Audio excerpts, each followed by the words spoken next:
Hola, ¿cómo están? Buenas noches, bienvenidos a la emisión estelar de Impacto VTV. Un placer para nosotros saludarles una vez más y por supuesto darle a conocer toda la información en el mundo y en nuestro país, por supuesto. ¿Qué tal? ¿Cómo están? Muy buenas noches, Ruth. Así es, ya nosotros con toda la información, licenciado, muy buenas noches. Buenas noches, Janet. Buenas noches, Ruth. Estamos, por supuesto, aquí listas y listos para presentarles las noticias con la gratitud que significa el estar todas las noches, el preparar junto a un gran equipo las noticias que les presentaremos a continuación. No sin antes invitarles a que nos acompañen, por favor, en una breve oración.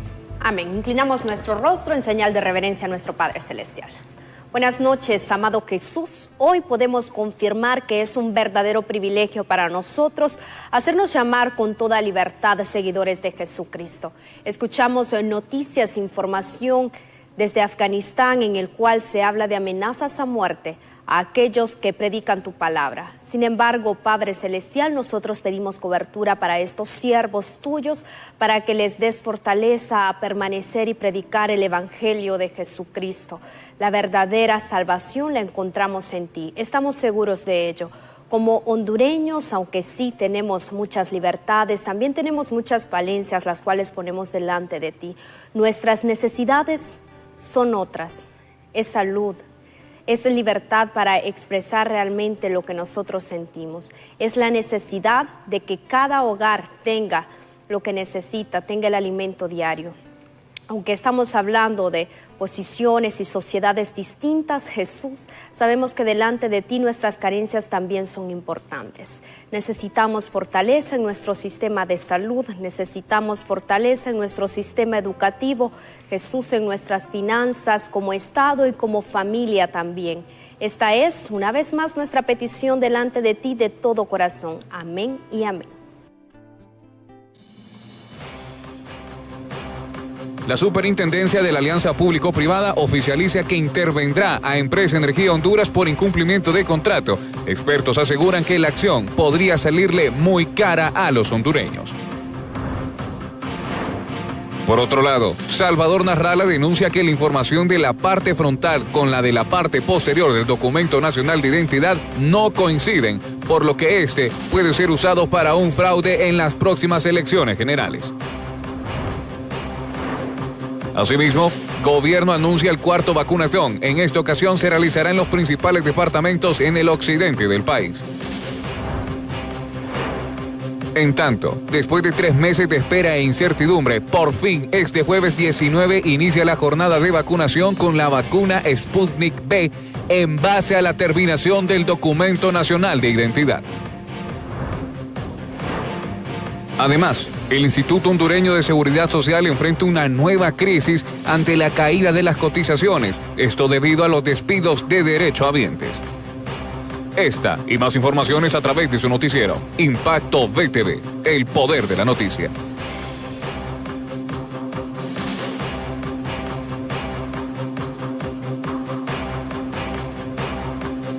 Comenzamos con las noticias. La intervención que le hará la Superintendencia de Alianzas Público-Privado al contrato de Energía Honduras le puede generar al país un pleito internacional que le costaría miles de millones de lempiras. Así lo aseguran expertos en economía.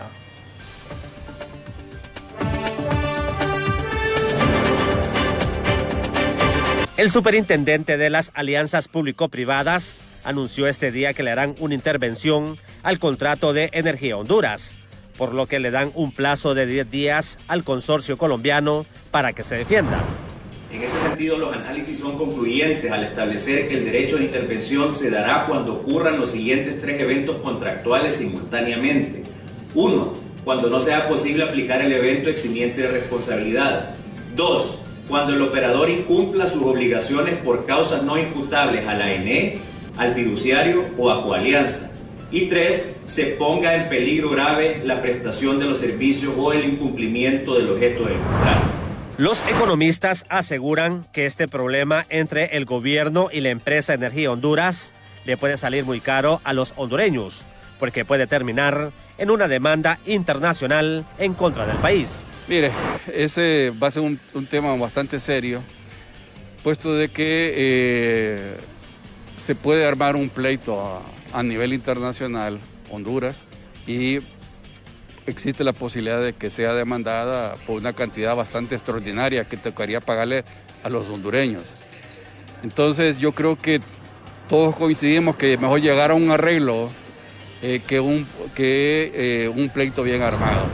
El presidente del Sindicato de Trabajadores de la NE le recomienda al gobierno y a las autoridades de Energía Honduras buscar una salida pacífica al conflicto para no afectar al pueblo, ya que ambas partes han incumplido el contrato.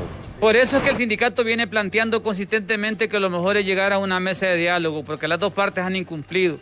Y lo que establece la SAP, que tiene por ley que pronunciarse, pero es debatible. Y lo mejor sería entonces montar una mesa técnica, una mesa financiera y una mesa jurídica, para ver todo lo que establece el pliego de condiciones.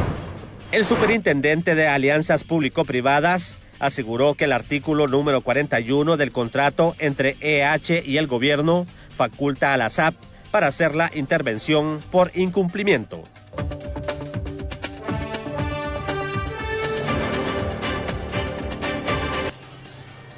Mientras tanto, las autoridades de la Junta Interventora de la Empresa Nacional de Energía Eléctrica aseguran que es positiva la decisión que ha tomado la Superintendencia de Alianza Público-Privada al intervenir el contrato de Energía Honduras, ya que de esta manera se podrá buscar soluciones a los incumplimientos del consorcio colombiano.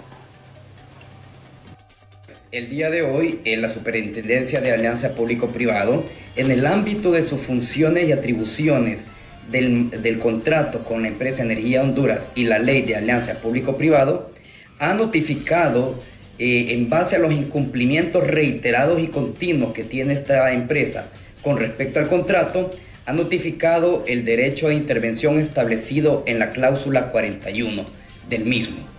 Esta cláusula establece el derecho al Estado de Honduras a poder ejercer acciones para poder reencauzar y retomar los objetivos y el objeto del contrato, que es la reducción de las pérdidas para fortalecer el flujo financiero de la Empresa Nacional de Energía Eléctrica. Para nosotros, como empresa estatal de energía eléctrica, es importantísima estas acciones que ha realizado la SAP para defender los intereses del Estado de Honduras. En ese sentido, nosotros como empresa estamos listos para dar fiel cumplimiento al establecido en las diferentes cláusulas y en especial a la cláusula 41. Los incumplimientos de EH han sido tan graves que ponen en peligro la prestación de los servicios, ponen en peligro la fuerza y la situación financiera de la empresa y ponen en peligro todo el sistema eléctrico debido a la situación calamitosa por la que estamos pasando. También nos hemos comunicado con representantes de la empresa Energía Honduras para conocer su opinión al respecto. Sin embargo, han asegurado que actualmente no están facultados para dirigirse a la opinión pública. Quien sí lo ha hecho es el presidente del Central Ejecutivo del Partido Liberal, el abogado Gianni Rosenthal, quien hizo un enérgico llamado a las autoridades para que escuchen sugerencias y eviten una demanda millonaria por parte de la empresa Energía Honduras. El Partido Liberal había planteado su posición con respecto especialmente a la ley que está en el Congreso y además pues con la preocupación que hay con respecto al contrato que le están cancelando de una forma que creo que puede poner en mucho riesgo al gobierno de Honduras. Yo sé que EH ha sido una empresa que ha hecho sufrir también al pueblo de Honduras. Quiero recordarle que quien la contrató fue el propio Partido Nacional, ¿verdad? Y entonces ahora el Partido Nacional es responsable de cualquier mala actuación que haya tenido la EH y de cualquier perjuicio que le haya causado al pueblo de Honduras. Todo eso es culpa del Partido Nacional porque ellos la contrataron. Ahora la quieren sacar, pero la quieren sacar de una forma que está poniendo en riesgo también a la población de Honduras porque la puede dejar con una tremenda deuda. Y el candidato presidencial por la Alianza Unidad Nacional Opositora afirma que el nuevo documento de identidad puede ser utilizado por dos personas al momento de ejercer el sufragio el último domingo del mes de noviembre. Esto lo ha dicho el ingeniero Salvador Nazarrala. Infortunadamente, en la parte de atrás, que son estas tres rayas que están atrás, estas tres líneas de números y letras, eso se llama, estas tres letras se llaman Machine Readable Zone. Aquí tiene que aparecer el número de identidad de la persona y no aparece Eso significa que este documento que usted me acaba de prestar lo puede usar usted con su nombre por la parte de adelante, pero lo puede usar otra persona por la parte de atrás, porque la persona que está en esta Machine Readable Zone, que solamente la pueden leer a través de máquinas especiales, es diferente a usted. Y eso muestra que este documento es ilegítimo. Y que lean estas 3 líneas y se van a dar cuenta que no corresponden a tus datos. Los datos que están aquí corresponden a otra persona. Eso es un grave error que se cometió y un despilfarro de 90 millones de dólares. Mientras tanto, a criterio de la diputada del Partido Liberal, Edinora Brooks, la implementación del sistema biométrico en las elecciones generales vendría a aportar para garantizar la transparencia que se ha perdido en los comicios electorales. ¿Qué nos asegura la transparencia? Bueno, porque se asegura que voto que se cuente es voto de una persona que llegó a la mesa. Por otro lado, si la persona vuelve a llegar, ese voto no va a ser contabilizado porque estaría una huella digital repetida. Entonces, ojalá que funcione. Y si hubiera algún problema, ojalá que sea problema técnico y que no sea un problema por injerencia humana, por mala intención humana. Porque sin lugar a dudas esto vendría a poner en una situación bastante incómoda a los que están acostumbrados a hacer fraude. Sin embargo, vendría a darle al pueblo hondureño una mayor tranquilidad porque se estaría escuchando realmente su voz. Y a pesar de la aprobación tardía del presupuesto para el Consejo Nacional Electoral, candidatos a elección popular esperan que las elecciones se desarrollen de manera más transparente posible y que prevalezca la democracia. Todos, esa es la confianza que tenemos nosotros, que todo sea transparente, ¿verdad? Que sea diferente a elecciones o periodos que se han vivido anteriormente, donde ha habido mucha discrepancia, mucha inconformidad con los electores y con los candidatos que participaron, que no salieron electos y con los que salimos electos. Pues el que se haya aprobado el presupuesto de forma tardía nos ha tenido así como que pensativos, pero lo importante es que ya está aprobado. Y lo que estamos nosotros como candidatos a diputados electos es esperando que se haga el sorteo y saber en qué número de casilla o qué posición vamos a ostentar dentro de la papeleta. Bueno, en mi caso particular, desde que salí electa, estoy consciente y estoy segura dónde debo estar, dónde pertenezco. Yo soy candidata electa por el Partido Liberal, yo debo de estar dentro del Partido Liberal. Mi posición es donde yo debo trabajarla realmente. Y por unanimidad de votos, el Consejo Nacional Electoral aprobó la participación de la Unidad Nacional Opositora, integrada por el Partido Salvador de Honduras y el PINU Socialdemócrata para las elecciones generales del 28 de noviembre. Escuchamos a la diputada y quien funge como designada presidencial en esta fórmula, la abogada Doris Gutiérrez. Bueno, sí, por unanimidad de los tres consejeros fue aprobada anoche la Unidad Nacional Opositora. Nosotros estamos contentos por eso, pero es un reto muy grande. Este es el primer paso. Nosotros tenemos que vencer las barreras de la indiferencia, las barreras de la falta de esperanza, las barreras de que la gente confíe que puede haber un cambio en este país. Y para eso los primeros que tenemos que cambiar somos nosotros. Tenemos que cambiar nuestras prácticas políticas y no hacer lo mismo que se ha hecho históricamente durante 200 años. Nosotros lo estamos esperando que nos den la resolución por escrita, ya lo hicieron público y ahora pues procederíamos ya a organizar nuestro trabajo de cara a la campaña electoral.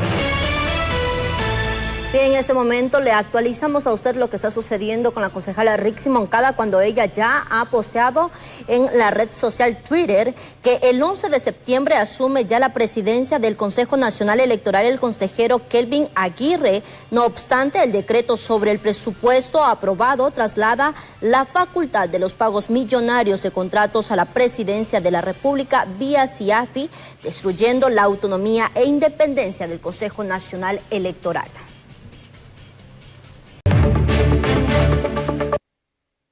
tranquilo, respire profundo, es primera dosis. Fue la recomendación del personal médico a los ciudadanos que asistieron al vacunatón contra el COVID-19 que se realizó en Atlántida. Gracias a Dios Atlántida, Islas de la Bahía y gracias a Dios. Flor Ramírez llegó a la Universidad Tecnológica de Honduras UTH de La Ceiba y nunca dejó de sonreír.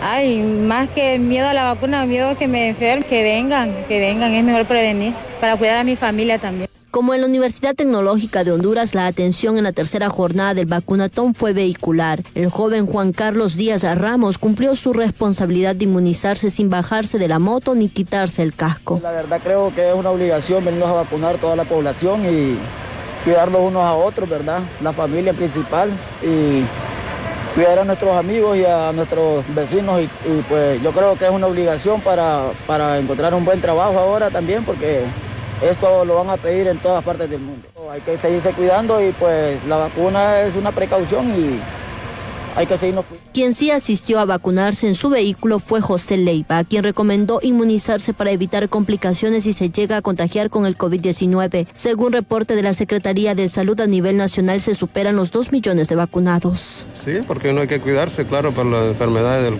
claro, por supuesto. No, pues que la cosa es de que hay que vacunarse para evitar complicaciones y todo eso, dolores en la familia y todo eso, ¿verdad? Y entonces tiene que vacunarse porque, bueno, no es ningún problema, eso es bienestar para uno. No le tengo miedo a la vacuna. Así de contundente fue la reacción de la joven Claudia Jaco después de recibir la primera dosis contra el COVID-19 en las instalaciones de la UTH de La Ceiba. Como ella, cerca de 40,000 personas fueron vacunadas en esos 4 departamentos.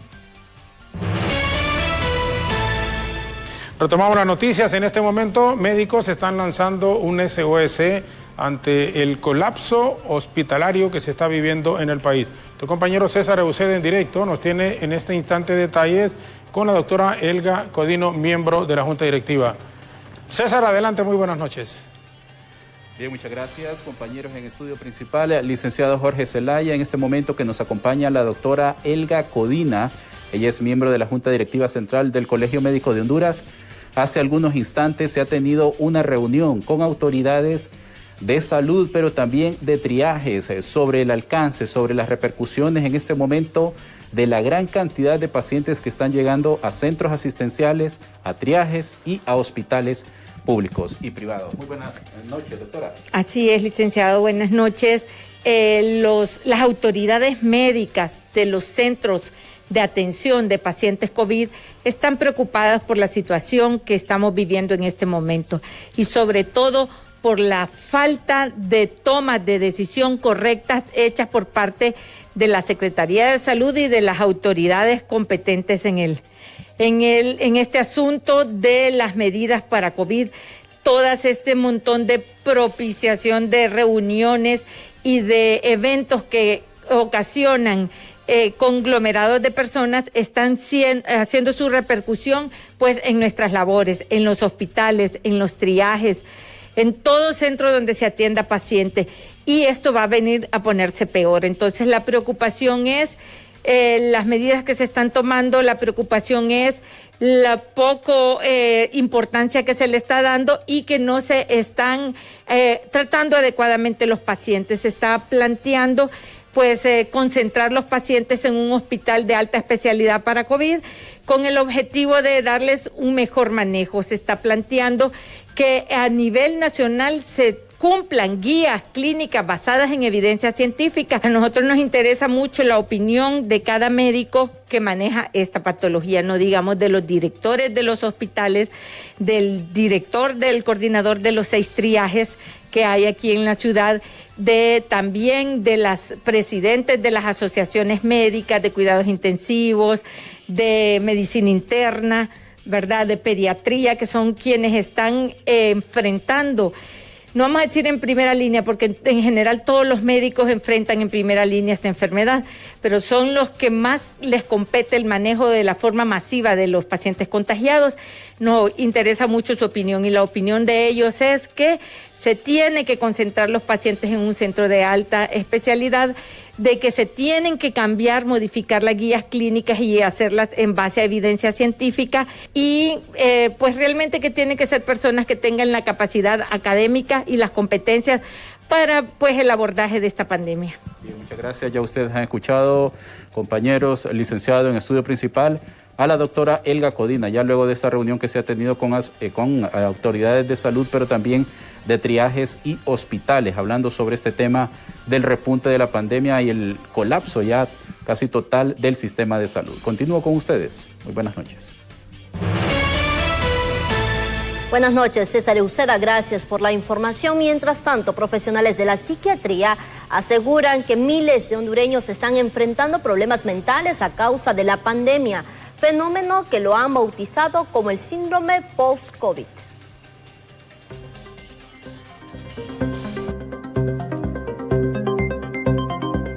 Desde hace mucho antes de la crisis sanitaria, la mayoría de los hondureños ya estaban enfrentando problemas psicológicos debido a la falta de empleo y a la difícil situación económica que enfrentaban.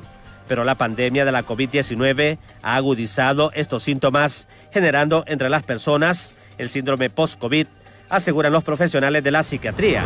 Estamos aprendiendo, tenemos que comprender que estamos apenas iniciando el segundo año de este virus, ¿verdad?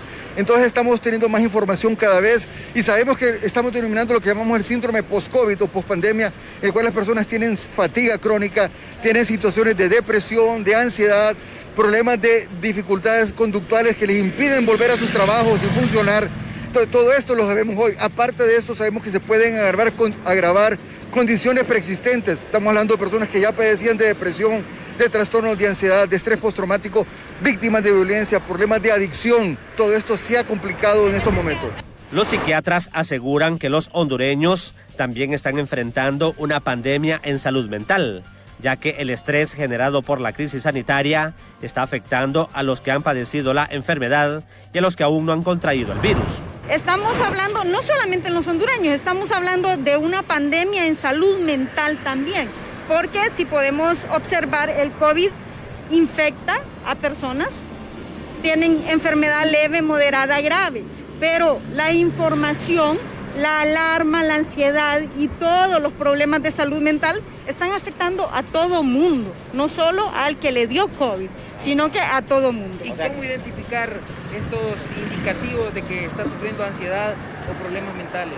Bueno, entonces podemos empezar con algunos síntomas de ansiedad como el miedo constante, el temor a salir, crisis de angustia donde el individuo siente que le está dando un infarto y que se va a morir.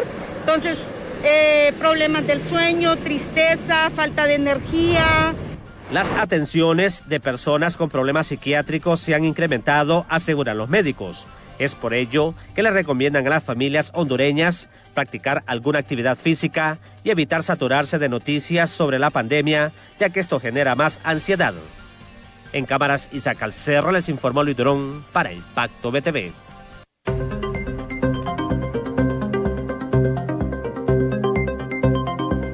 Este fin de semana se estará realizando el cuarto vacunatón en los principales departamentos del occidente del país, con el objetivo de vacunar con la primera dosis en contra de la COVID-19 a más del 60% de la población elegible y reducir así las altas cifras de hospitalización y contagios en esta zona del país. Sí, es importante, desde ayer se informó que estamos en una vacunatón para los departamentos de Intibucá, Copán, gracias Lempira, estaríamos también en el departamento de Ocotepeque. Así es que esa población a prepararse, a acudir, van a estar brigadas visitando comunidades completas, probablemente también incluso haciendo algunas acciones de visita de casa en casa, pero deben aprovechar este fin de semana, no perder la oportunidad.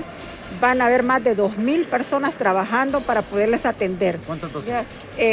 Todavía no hemos fijado la meta porque estamos trabajando con ellos, pero probablemente ya el día de mañana anunciaremos. Después de 3 meses de espera e incertidumbre, por fin, este próximo jueves inicia la jornada de vacunación para la aplicación de la segunda dosis de la vacuna Sputnik V para los adultos mayores de 75 años en los centros de vacunación ya habilitados según la terminación del número de identidad durante 3 días en forma consecutiva. La región metropolitana comienza a aplicar el segundo componente de la Sputnik 5 a partir de este jueves 19 al sábado 21 de agosto. ¿A quién va dirigido? Especialmente a toda aquella población en riesgo, donde han habido más ingresos hospitalarios, donde han fallecido, que es a todos los arriba de 75 años de edad y algunos esenciales en particular. En ese sentido, iniciamos lo que es el jueves 19, aplicando el segundo componente a los que cumplan de 75 años y más en hacia adelante, que su último dígito de la identidad termine en 0 al 4. El viernes continuamos aplicando la vacuna siempre a la población adulta de 75 años y más, que su dígito termine del 5 al 9. Por experiencia hemos observado que siempre se quedan varios sin vacunarse porque se confunden de fecha. Por lo tanto, el sábado seguiremos inmunizando de 75 años y más, que terminen los dígitos del 0 al 9. ¿Por qué hacemos esto? Porque la población a vacunar son casi 14.000 que vamos a inmunizar en ese rango de edad. Y la vacunación masiva a través de las empresas podría ser la salida para hablar de una verdadera reactivación económica del país. Esto según coinciden empresarios y expertos en temas de salud.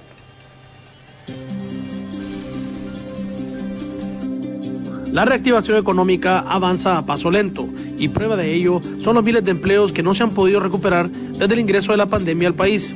Situación que se puede revertir solamente si las empresas buscan vacunar masivamente a sus empleados para asegurar los diferentes servicios que ofrecen a la ciudadanía.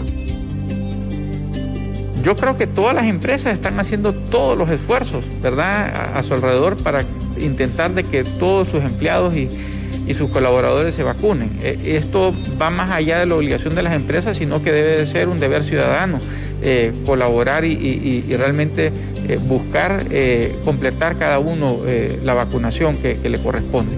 Por otra parte, en San Pedro Sula, lugar que se ha visto como la cuna del sector productivo del país, las cifras de positividad por el COVID-19 han bajado exponencialmente de porcentaje. Sin embargo, esto no significa que se deben bajar la guardia con las medidas de bioseguridad. Se le llamaba a la población que la vacuna es un factor protector, no la cura, por lo cual tenemos que seguir siempre usando las medidas de bioseguridad y esta podría ser una causa por la cual los casos han incrementado, porque las personas al creer que ya tienen una dosis de vacuna se relajan, se quitan la mascarilla y andan pues haciendo en sus casas las labores comunes y en sus trabajos. Economistas manifiestan que la reactivación económica se traducirá en un crecimiento económico de entre 3.5 y 5.2% a finales del año. Durante el 2020, la economía decreció en un 9% debido a los efectos del COVID-19 y las tormentas tropicales ETA e Iota. Con imágenes de Darwin González para Impacto, BTV les informó Samuel Cuello.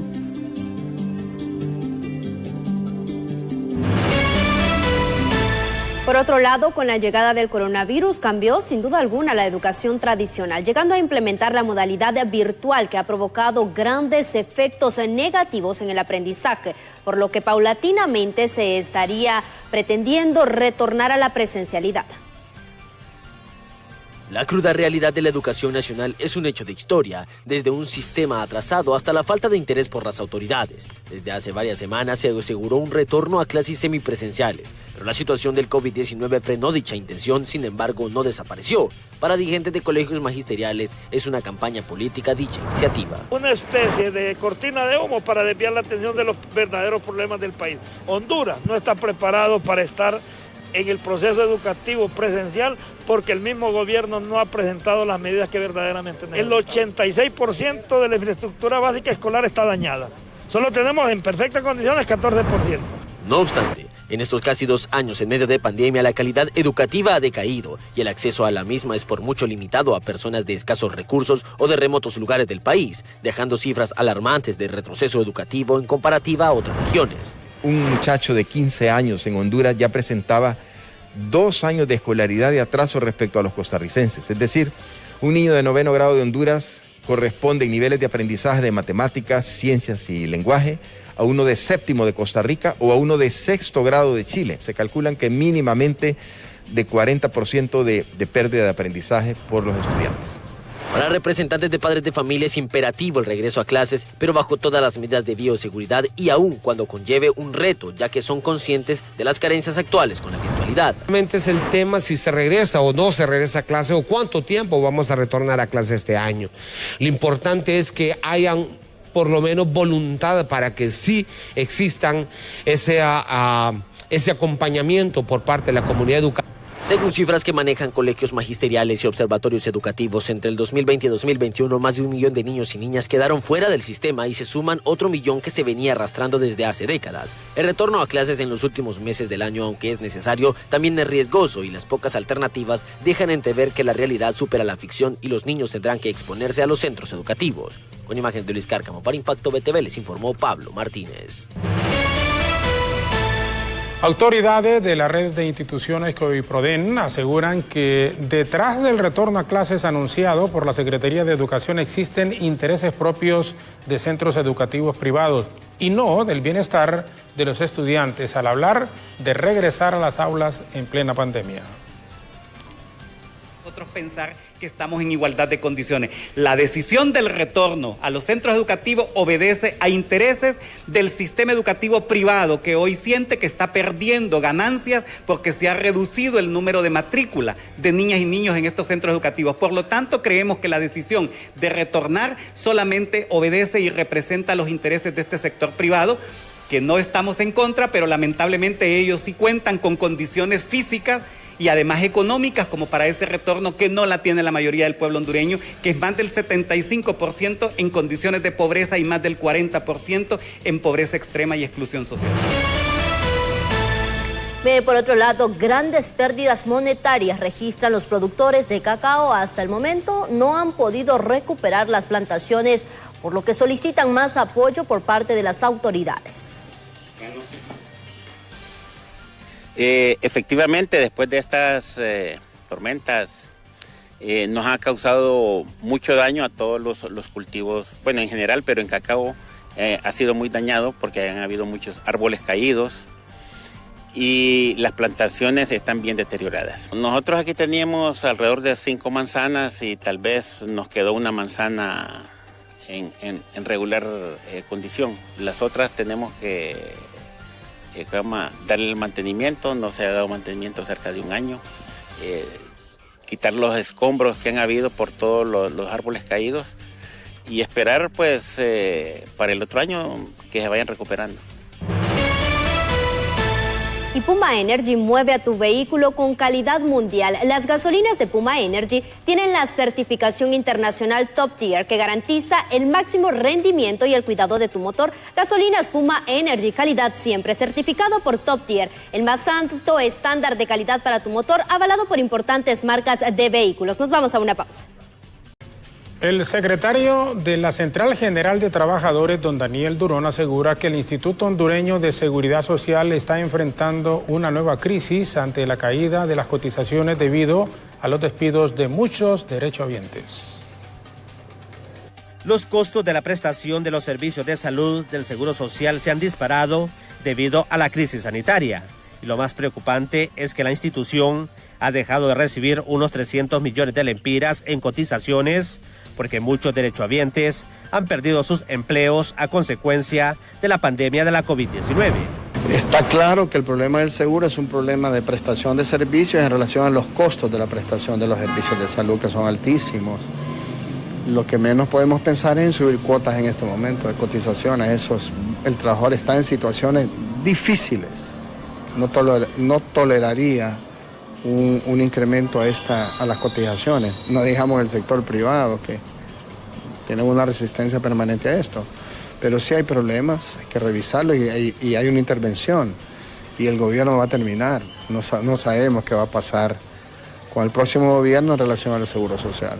El presidente del Sindicato de Trabajadores del Seguro Social asegura que las incapacidades que se les están pagando a las personas enfermas con la COVID-19 están drenando los escasos recursos de la institución.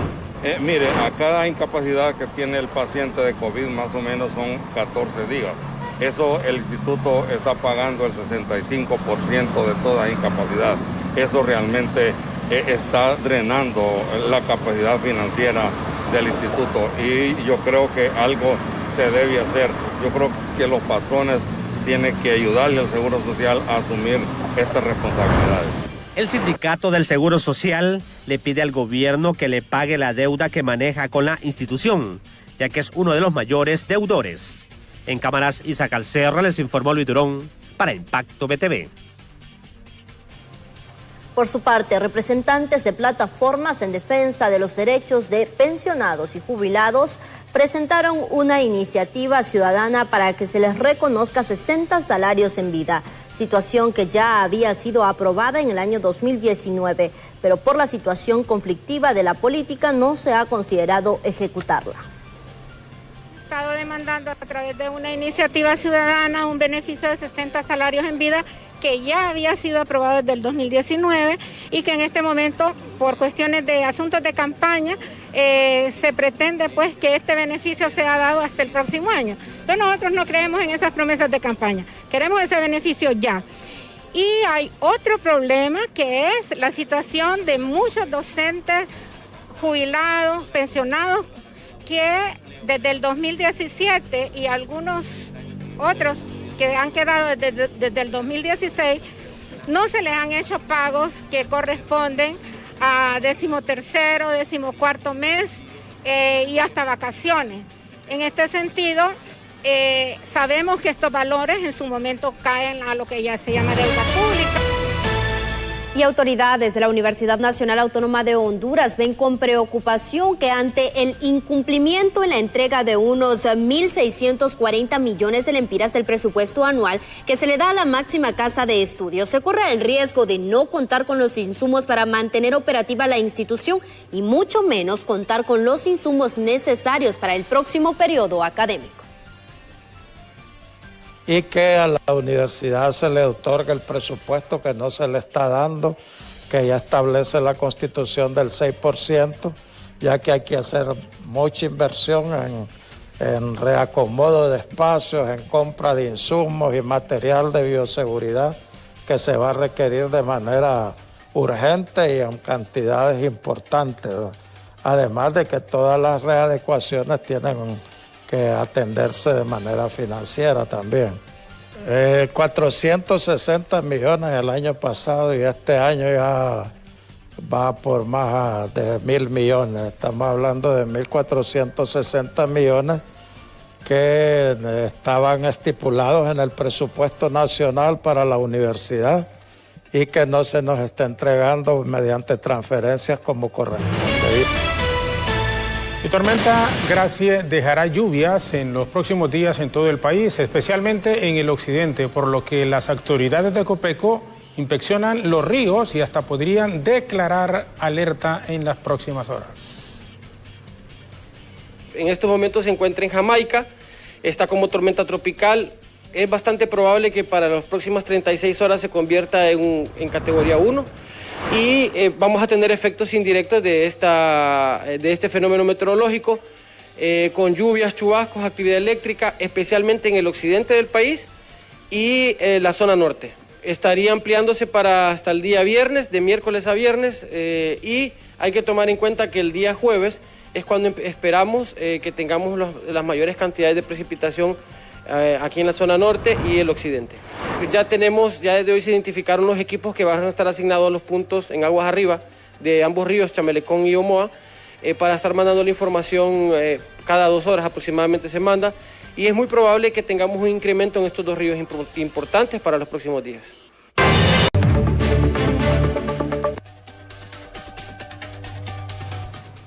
Este día un juez dictó auto de formal procesamiento contra el segundo implicado en la muerte de la diputada Carolina Echeverría Jaylot y atentar contra su esposo, el coronel retirado Andrés Urtecho Giamborde. Efectivamente, un juez con jurisdicción nacional ha celebrado audiencia inicial en la causa instruida contra el ciudadano Cristian Andrés Mejía Carrasco, acusado por el delito de asesinato y asesinato en su grado de ejecución de tentativa en perjuicio de Carolina Echeverría Jaylot y Andrés Urtecho, hechos registrados el 25 de julio del presente año en la casa de habitación de las víctimas. Una vez valorados los medios de prueba y habiéndose acreditado la participación de este ciudadano en el ilícito, el juez dictó auto de formal procesamiento y la medida cautelar de prisión preventiva por el término de ley.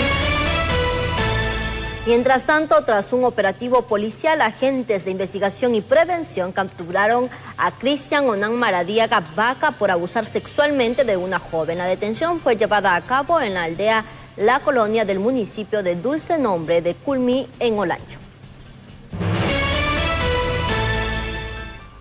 Y en un operativo ejecutado por funcionarios de investigación de la Policía Nacional se capturó en el sector del Manantial en la capital a un sospechoso de la tentativa de homicidio. Se trata de Gustavo Adolfo Cárcamo Godínez, de 36 años de edad. En el documento se establece que se le siguen diligencias por suponerlo responsable del delito de homicidio en su grado de ejecución de tentativa en perjuicio de testigos protegidos. Elementos policiales le dieron captura a 3 supuestos miembros de la pandilla 18, quienes, según informaciones, se trasladaban con una persona del sexo masculino para darle muerte y botarlo en un lugar desalojado en San Pedro Sula. La Policía Nacional, en una acción pronta, ha realizado lo que es la detención de 3 supuestos integrantes de la pandilla 18, a quienes se les supone responsables de los delitos de privación ilegal de la libertad, porte ilegal de arma de fuego y lo que es robo agravado. Esta operación se realizó cuando nuestros agentes patrulleros realizaban patrullajes de rutina por un sector de lo que es el Boulevard del Este, cuando estos vieron a estos sujetos sospechosos y le dieron captura de inmediato, y en esos momentos fue cuando se percataron de que llevaban a una persona privada de su libertad. Probablemente el fin primordial de estos 3 pandilleros era quitarle la vida a esta persona. Hemos salvado la vida de esta persona, en pocas palabras, y estos individuos están siendo puestos en estos momentos a la orden del Ministerio Público para continuar con el proceso que conforme a ley corresponde. Y en diferentes puntos de la zona norte del país se realizaron operativos que dejaron como resultado 8 miembros de estructuras criminales capturados y enfrentamientos con arma de fuego. Así es, son 8 personas detenidas en 3 operaciones simultáneas ejecutadas en Puerto Cortés, San Pedro Sula y San Manuel. La primera operación en Puerto Cortés dejó como resultado la detención de 3 miembros activos de la organización criminal Mara Salvatrucha MS-13 en San Manuel Cortés, donde se logró también detener a 2 miembros activos de la Mara Salvatrucha. En ese mismo operativo se logró detener a un joven menor de edad conocido criminalmente con el alias El Jorgito. Sin embargo, estas personas sí nuestros agentes tuvieron que repeler ese ataque, ya que estas personas, una vez que observaron la presencia de los uniformados, comenzaron a disparar contra nuestros agentes sin mediar palabras. Y agentes de la Fuerza Nacional Antimaras y Pandillas refuerzan su accionar ante la presencia de miembros de estructuras criminales en zonas rurales del país, y esto debido al debilitamiento que han tenido con la captura de varios de sus principales cabecillas en áreas urbanas del país. Podemos hacerle mención, aquí en la capital de la República se ha visto una fuerte intención por parte de estructuras dedicadas al sicariato, la venta de drogas y por supuesto otras dedicadas a la extorsión, de querer invadir algunas zonas que permanecen vírgenes ante la comisión de diferentes ilícitos. Tal es el caso de todo este corredor que se ubica entre el Chimbo, Santa Lucía, Valle de Ángeles, San Juancito, hasta llegar a Cantarranas, y por supuesto este corredor entre la vía de San Francisco, Ojo de Agua y Moroselí. Este corredor tiene un principal atractivo debido a que estas organizaciones criminales quieren tener control de toda esta zona para el traslado de drogas, armas y dinero en efectivo hasta el centro penal de máxima seguridad que se ubica en el municipio de Moroselí, en el departamento del Paraíso, conocido como La Tolva. Y vamos en este momento a invitarles a que se queden. ¿Qué pensaban ustedes? En sintonía de Me Robó Mi Vida. Que se queden con BTV, con la novela Me Robó Mi Vida. Y los que quieran seguir con la radio, con música romántica, la 92.5. Tienen para escoger. Nos marchamos. Buenas noches. Gracias por informarse con nosotros. Buenas noches. Buenas noches. Bendiciones.